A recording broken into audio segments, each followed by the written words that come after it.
Subscribe करें हमारे channel को और प्रेस करें बेल आइकन को लेटेस्ट अपडेट सबसे पहले पाने के लिए।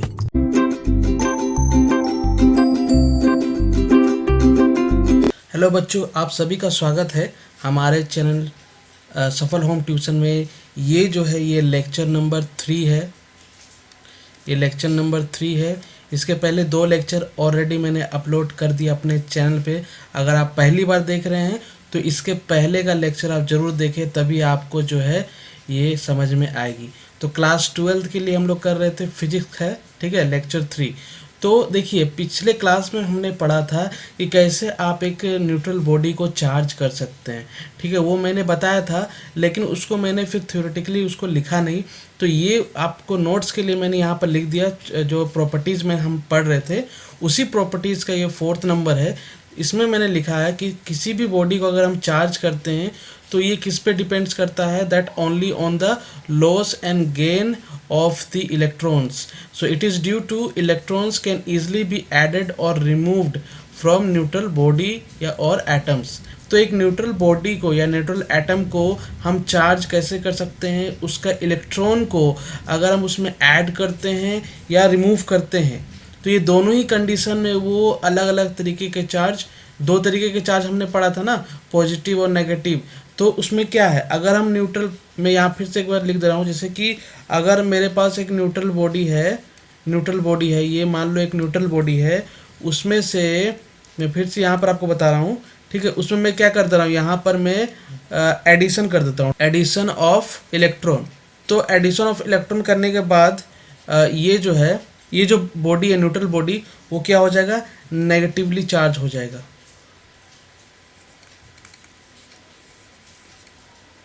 नेगेटिवली चार्ज्ड, तो ये नेगेटिवली चार्ज बॉडी हो जाएगा। और तो अगर हम न्यूट्रल बॉडी में इलेक्ट्रॉन का एडिशन कर रहे हैं, यानी कि इलेक्ट्रॉन यहाँ पर क्या हो रहा है, गेन हो रहा है, यहाँ पर इलेक्ट्रॉन क्या हो रहा है, गेन हो रहा है, तो बॉडी क्या हो रहा है, वो नेगेटिवली चार्ज बॉडी हो जा रहा है। और हमने क्या पढ़ा था कि अगर न्यूट्रल बॉडी में से अगर हम इलेक्ट्रॉन को रिमूव करते हैं, यहाँ से इलेक्ट्रॉन को हम रिमूव करेंगे, तो रिमूवल ऑफ इलेक्ट्रॉन, तो क्या हो जाएगा, तो वो जो बॉडी है वो पॉजिटिवली चार्ज्ड हो जाएगा। तो बॉडी पॉजिटिवली चार्ज हो जाएगा। अब थोड़ा यहाँ पर और थोड़ा मैं क्लियर करता हूँ कॉन्सेप्ट को। तो देखिए, यहाँ पर अगर हम बात करते हैं इलेक्ट्रॉन के चार्ज के बारे में, तो चार्ज कितना होता है इलेक्ट्रॉन का, 1.6 इंटू 10⁻⁻19 कूलम। इलेक्ट्रॉन का मास भी है, तो इलेक्ट्रॉन का mass that is approximately equal to 9 into 10⁻⁻31 kg।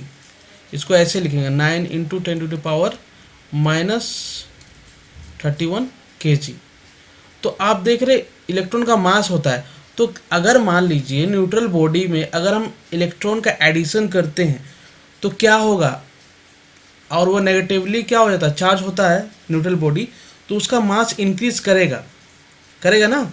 तो मास जो है, mass will be slightly increased, तो mass will be slightly increase. तो यहाँ आपको दिख नहीं रहा होगा, मैं बोल दे रहा हूँ कि उसका मास क्या होगा, नेगेटिवली जो चार्ज बॉडी होगा उसका कंपेरेटिवली जो न्यूट्रल बॉडी उससे मास स्लाइटली क्या होगा, इंक्रीज्ड होगा। उसी तरह अगर हम न्यूट्रल बॉडी में से इलेक्ट्रॉन को रिमूव करते हैं तो उसका क्या होगा, उसका जो मास है वो क्या होगा, डिक्रीज होगा। तो यहाँ पर लिखते हैं इसमें क्या होगा, इसमें मास विल स्लाइटली डिक्रीज, तो मास विल स्लाइटली डिक्रीज। तो अगर हम कंपेयर करें, अगर कोई आपको ये पूछे कि नेगेटिवली जो चार्ज बॉडी है और पॉजिटिवली चार्ज बॉडी, आपको 2 तरह का बॉडी दिया गया है, तो उसमें अगर मास का कंपैरिजन हम लोग करेंगे तो मास किस में ज़्यादा होगा, तो नेगेटिवली चार्ज जो बॉडी होगा उसका मास पॉजिटिवली चार्ज बॉडी से ज़्यादा होगा, क्योंकि एक इलेक्ट्रॉन का मास होता है, मास कितना होता है, तो यहाँ देखिए 9 इंटू 10⁻31 kg। अगर हम प्रोटॉन का बात करें तो प्रोटॉन में देखिए चार्ज तो आपको सिमिलर मिलेगा, ये नेगेटिव में होगा और ये पॉजिटिव में होगा। और प्रोटॉन का अगर आप मास देखेंगे, प्रोटॉन का mass approximately 1.67 into 10 to raise -27 kg। तो ये आप अगर कंपेयर करें इलेक्ट्रॉन का मास से तो प्रोटॉन का मास हैवी होता है, और इसी कारण से जो है प्रोटॉन का हम लोग क्या कर सकते हैं, उसका एडिशन और रिमूवल नहीं कर सकते, ये भी एक रीज़न है। तो इसीलिए इलेक्ट्रॉन ही एक कॉज है जिसके कारण से बॉडी चार्ज होती है। तो ये आप समझ गए होंगे आई होप। और तो आप इसे नोट से बना लीजिए, इसे आप अपने कॉपी में नोट्स बना लीजिए। तो चलिए फिर आगे देखते हैं नेक्स्ट स्लाइड पे। तो हम आ गए हैं फिफ्थ पॉइंट पे, प्रॉपर्टीज फिफ्थ है। तो देखिए यहाँ पर क्या लिखा हुआ है, यहाँ पर मैंने लिखा है charge of any body is relatively invariant. It means the charge of body does not depends on velocity of charge. अब इसका मतलब क्या हुआ कि जो चार्ज है वो इनवेरिएंट है, यानी वो वेरी नहीं करेगा। वो अगर रेस्ट में है तो चार्ज उतना ही होगा, और अगर बॉडी वेलोसिटी में है तो भी चार्ज जो होगा बॉडी का वो सेम ही होगा, मतलब कि वेलोसिटी पे वो डिपेंड नहीं करेगा। तो देखिए ये मैंने पहला क्लास में आपको जस्ट ऐसी स्पीड में बताया था, ठीक है, बहुत जल्दी में बताया था, तो शायद आपको समझ में नहीं आई होगी। तो मैं यहाँ पर उसको अच्छे से क्लियर कर देता हूँ। देखिए अगर हम बात करें आइंस्टाइन की एक थ्योरी है, ठीक है, theory of relativity. Theory of relativity में आइंस्टाइन ने मास, टाइम और लेंथ के बारे में बताया था, जिसमें उसने बताया था कि लेंथ जो है उसके लेंथ के कॉन्ट्रैक्शन के बारे में बताया था, कॉन्ट्रैक्शन ऑफ लेंथ। फिर टाइम डायलेशन के बारे में बताया था, और मास के लिए मास वेरिएशन का कॉन्सेप्ट उन्होंने दिया था। तो according to the theory of relativity mass of the body depends on its velocity. तो क्या कहता है रिलेटिविटी थ्योरी कि जो मास होगा किसी बॉडी का वो वेलोसिटी पे डिपेंड करेगा। तो इसका मतलब क्या हुआ, इसका मतलब ये हुआ कि जैसे कि आप ये समझ रहे हो कि हम अगर रेस्ट में हैं तो मान लीजिए हमारा वेट 60 kg है, और अगर हम वेलोसिटी के साथ है तो हमारा मास क्या बढ़ जाएगा या चेंज हो जाएगा, है ना। मतलब वेलोसिटी, हम लोग वेलोसिटी पर डिपेंड कर रहा है मास, है ना। तो ऐसा नहीं है, चेंज जो होगा वो बिल्कुल स्लाइटली होगा, बहुत ही कम होगा, जिसको हम लोग फील नहीं करते हैं, कर नहीं पाते।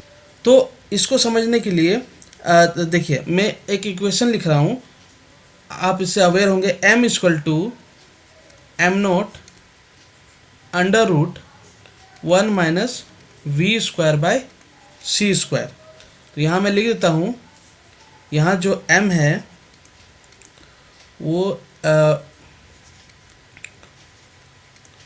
वो है मूविंग मास, m नोट जो है यहाँ पर रेस्ट मास है, v क्या है, वेलोसिटी ऑफ बॉडी है, और c यहाँ पर रिप्रेजेंट कर रहा है वेलोसिटी ऑफ लाइट। तो अब थोड़ा समझिए इसको।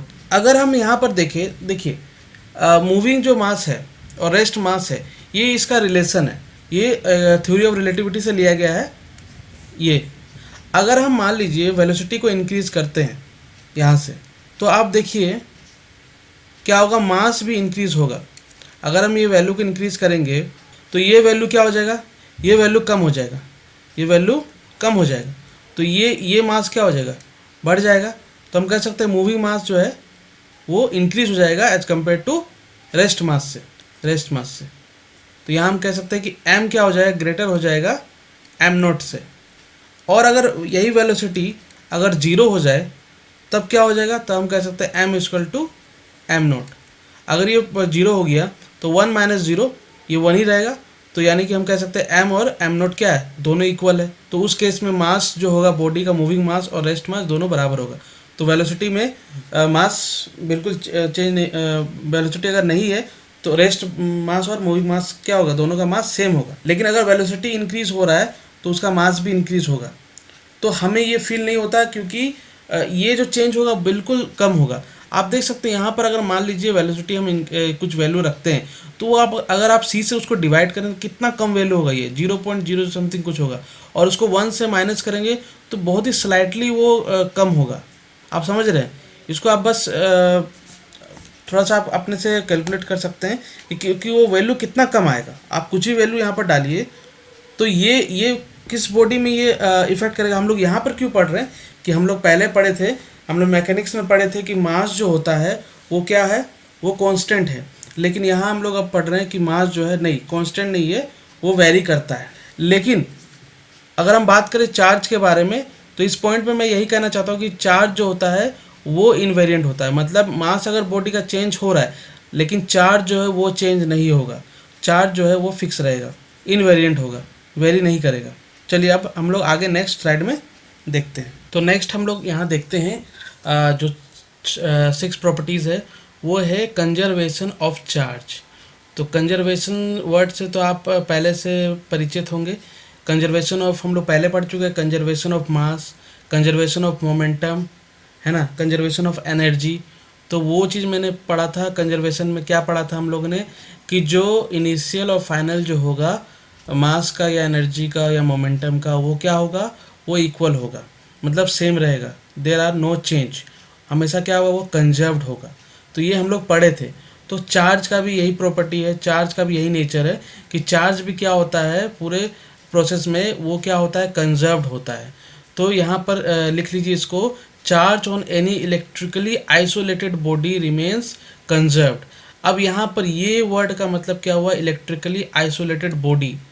इसका मतलब हुआ कि यानी कि आइसोलेटेड बॉडी है, यानी कि वो अलग बॉडी है जिसको बाहर से कोई चार्ज ना ले सकता है ना वो दे सकता है, यानी बिल्कुल आइसोलेटेड है। चलिए हम थोड़ा यहाँ समझते हैं इसको। मान लीजिए मेरे पास ये एक सिस्टम है, एक आइसोलेटेड सिस्टम है जिसमें मेरे पास 3 बॉडी मान लेते हैं हम, ठीक है, 1 2 और 3, जिसमें चार्ज Q1 है। मान लेते हैं मेरे पास कितना है, +2 कूलम चार्ज है इस बॉडी में, Q1 बॉडी में। Q2 में कितना है, -2 कूलम है। और Q3 में ये है +3 कूलम मान लेते हैं, ठीक है। तो अगर हम बात करें सिस्टम का नेट चार्ज कितना होगा, तो नेट चार्ज हम लोग निकालते हैं। चलिए नेट चार्ज आपको पता है कैसे निकालते हैं, सिंपली हम लोग अलजेब्रिक मैथमेटिक्स करेंगे इसमें। तो +2 -2 एंड +3, तो ये आ जाएगा फाइनली +3 कूलम। तो ये सिस्टम का चार्ज क्या है, ये सिस्टम ए मान लेते हैं, ठीक है, सिस्टम ए मान लेते हैं। तो ये सिस्टम क्या हुआ कि अब ये तो बाहर से ये आइसोलेटेड सिस्टम है, लेकिन अंदर तो चार्ज को ये ट्रांसफ़र कर रहा है।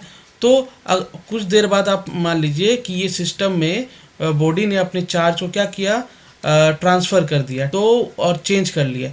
तो मान लेते हैं कि यहाँ पर इसने +4 कूलम कर लिया Q1 ने, और Q2 ने -3 कूलम कर लिया।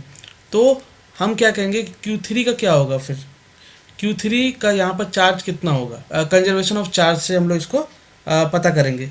तो क्या होगा, तो देखिए इसका नेट चार्ज अगर हम निकालेंगे तो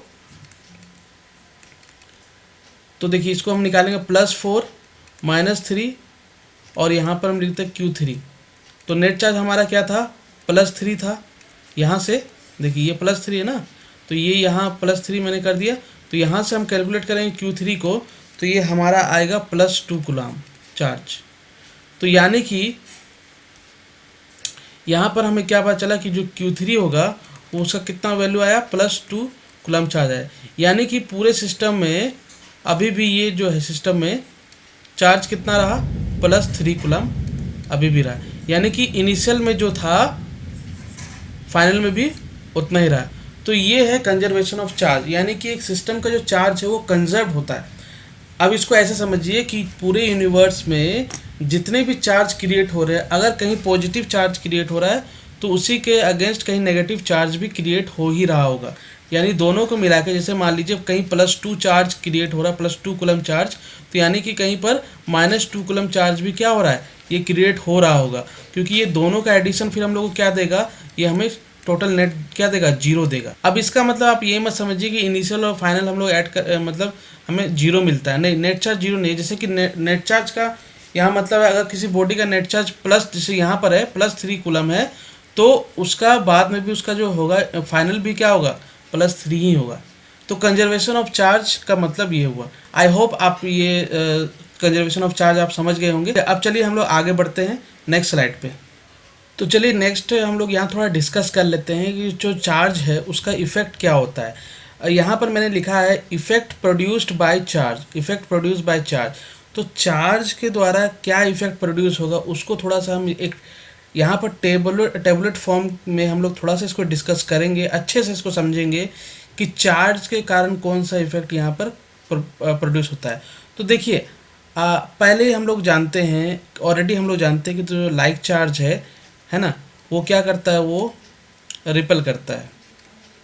ठीक है, मैं यहाँ फिर से लिख दे रहा हूँ, जो लाइक चार्ज है वो क्या करेंगे, वो रिपेल करेंगे, और अनलाइक चार्जेस जो है वो क्या करेगा, वो अट्रैक्ट करेगा।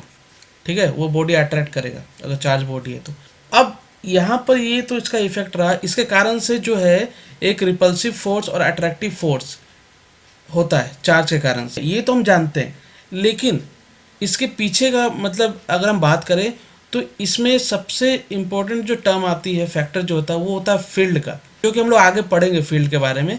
तो अगर फील्ड ना हो तो ये फोर्स जनरेट नहीं होगा। तो फील्ड को समझना सबसे पहले ज़रूरी है। तो फील्ड को हम लोग समझते हैं यहाँ पर। तो ये आपका पूरा कॉन्सेप्ट है कि चार्ज का जो नेचर है, चार्ज का इफेक्ट है, वो हम यहाँ पर पढ़ेंगे। स्टेट होगा, हर एक स्टेट में वो चेंज करता है। तो जैसे यहाँ पर मैंने लिखा state of motion of charge, और यहाँ पर ये इलेक्ट्रिक फील्ड, ये नेक्स्ट में मैग्नेटिक फील्ड क्या होगा, चार्ज के कारण से ही इलेक्ट्रिक फील्ड होगा, उसी चार्ज के कारण से मैग्नेटिक फील्ड भी होता है, और उसी चार्ज के कारण से इलेक्ट्रोमैग्नेटिक वेव भी प्रोड्यूस होता है। इलेक्ट्रोमैग्नेटिक वेव्स जो लाइट है, ये आपका एग्जांपल है इलेक्ट्रोमैग्नेटिक वेव्स का। तो जो लाइट प्रोड्यूस होता है वो यही है। अब देखिए यहाँ पर अगर हम फर्स्ट नंबर यहाँ देखें तो चार्ज एट रेस्ट। तो अगर चार्ज रेस्ट में है, ऐसे तो हम लोग पहले ही उसके बारे में पढ़ चुके हैं, लेकिन ये टेबुलेट फॉर्म में मैं आपके लिए लाया हूँ ताकि आप इसको अच्छे से और समझ जाए, आपको अंडरस्टैंडिंग अच्छे से होनी चाहिए। तो अगर चार्ज रेस्ट में है तो उसका एक फैक्टर क्या होगा जनरेट होता है, वो होता है इलेक्ट्रिक फील्ड। यानी वो अपना एक ही जो है फैक्टर जो है वो शो करता है, वो क्या है, इलेक्ट्रिक फील्ड। उसमें अभी मैग्नेटिक फील्ड नहीं होगा, है ना, और इलेक्ट्रोमैग्नेटिक वेव भी वो प्रोड्यूस नहीं करेगा। अब हम आते हैं सेकंड में। यहाँ पर देखिए charge moving with constant velocity. तो चार्ज अगर मूव कर रहा है कांस्टेंट वेलोसिटी के साथ, तो यहाँ पर वो इलेक्ट्रिक फील्ड तो प्रोड्यूस करेगा ही करेगा, साथ में उसमें एक नया जो फैक्टर है वो आ जाता है, वो है मैग्नेटिक फील्ड। तो चार्ज के कारण से वो मैग्नेटाइज भी हो जाता है। आप जैसे एग्जांपल के लिए मैं बताता हूँ, आपने क्रेन को देखा होगा, बड़ा बड़ा जो लोहे का जो सामान है उसको खींचने का काम करता है। उसमें उसमें क्या होता है, उसमें मैग्नेटिक फील्ड के थ्रू, मैग्नेटिक फोर्स के थ्रू उसको क्या करता है, एक बड़ा सा गाड़ी को उठाता है। तो ये बिकॉज ऑफ, ये पॉसिबल होता है बिकॉज ऑफ द चार्ज। ठीक है, तो वहाँ पर इलेक्ट्रिसिटी काम आती है। तो चार्ज वहाँ पर क्या होता है, वेलोसिटी में आता है। ठीक है, वेलोसिटी में आने के बाद इसका एक नया जो है प्रॉपर्टी वो शो होता है, और वो एक फील्ड प्रोड्यूस करता है जो कि होता है मैग्नेटिक फील्ड होता है। और अगर हम बात करें तो यहाँ पर इलेक्ट्रोमैग्नेटिक वेव अभी भी प्रोड्यूस नहीं होगा। और लास्ट में अगर हम देखें थर्ड नंबर पे, चार्ज एक्सेलरेटेड चार्ज। ठीक है, अगर चार्ज मोशन यहाँ कांस्टेंट मोशन था, कांस्टेंट वेलोसिटी, अगर चार्ज क्या होता है, एक्सेलरेट कर रहा है, तो ये इलेक्ट्रिक फील्ड तो करता ही है, मैग्नेटिक फील्ड तो करेगा ही, और साथ में यहाँ पर एक नया भी फैक्टर आता है जो कि इलेक्ट्रोमैग्नेटिक वेव भी वो प्रोड्यूस करता है। इलेक्ट्रोमैग्नेटिक वेव की तरह वो हमें फील होता है। तो ये पूरा कॉन्सेप्ट जो है फील्ड का है, जो कि हम लोग आगे वन बाय वन पढ़ेंगे। तो आप इसको नोट्स कर ले अच्छे से, है ना, टेबलेट फॉर्म में ये बना के। अगर आपको ये वीडियो अच्छी लगी हो तो प्लीज़ लाइक करें, शेयर करें और सब्सक्राइब करें, और बेल आइकन दबा दें ताकि आपको नोटिफिकेशन मिलता रहेगा। मैं जैसे ही फिर नया वीडियो लाऊंगा आपको नोटिफिकेशन तुरंत आपके फ़ोन में आ जाएगी। इसीलिए आप सब्सक्राइब जरूर कर दें हमारे चैनल को, और अपने दोस्तों को शेयर करें ताकि वो भी इस क्लास का मज़ा ले सके, वो इन्फॉर्मेशन ले सके, पढ़ाई कर सके घर बैठे। और अगर आपको किसी चीज़ का प्रॉब्लम है, कुछ डाउट है, तो आप कमेंट में जाके मुझसे पूछ सकते हैं। Thank you and bye bye.